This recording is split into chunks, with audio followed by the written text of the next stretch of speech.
This is Orlando Wilson, and what I want to talk about in this video is something I get asked about quite often. And I get parents asking me, their children are going overseas for the first time, they're going on holiday, they're going on vacation. What's the chances of them being kidnapped? What's the protocols to do, the parents can do if the child goes missing, etc.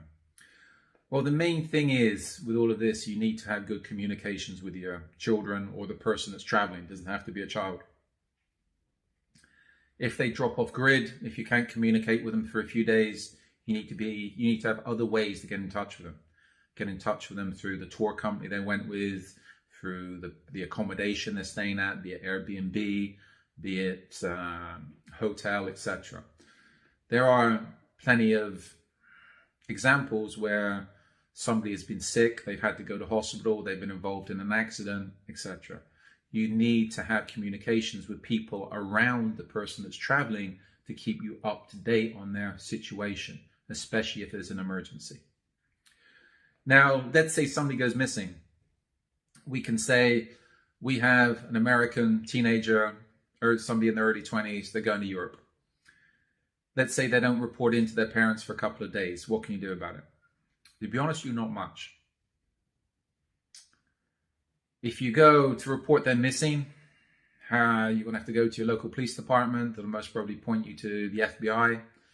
The FBI would have to reach out to, well, through the embassies, to the police in the country where your child, where your associate disappeared. And it'd be up to the police department in that country to do an investigation. Sadly, in most places, if there's no evidence of a crime, there's not going to be any investigation. Things are taken more seriously. Of course, if an infant was traveling and went missing, that is taken extremely seriously because an infant isn't going to wander off by themselves. If a teenager goes missing, in most places, it's not going to be taken. It'll be taken seriously in some places, but not deadly seriously, because the police will class that the teenager, the young adult, is off partying. They've decided to go off with a boyfriend, girlfriend, they're drunk, they're off partying for a few days, and they'll report in a few days' time.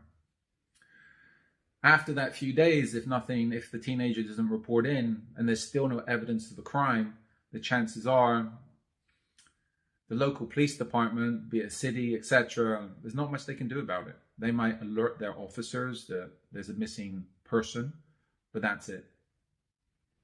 Unless there's evidence of a crime, nothing will be done.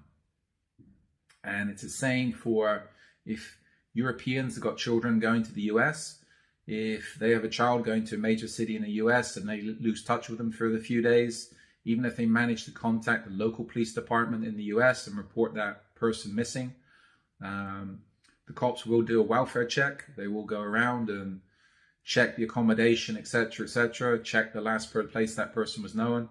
But if they've disappeared, unless there's evidence of the crime, nothing's going to be done about it.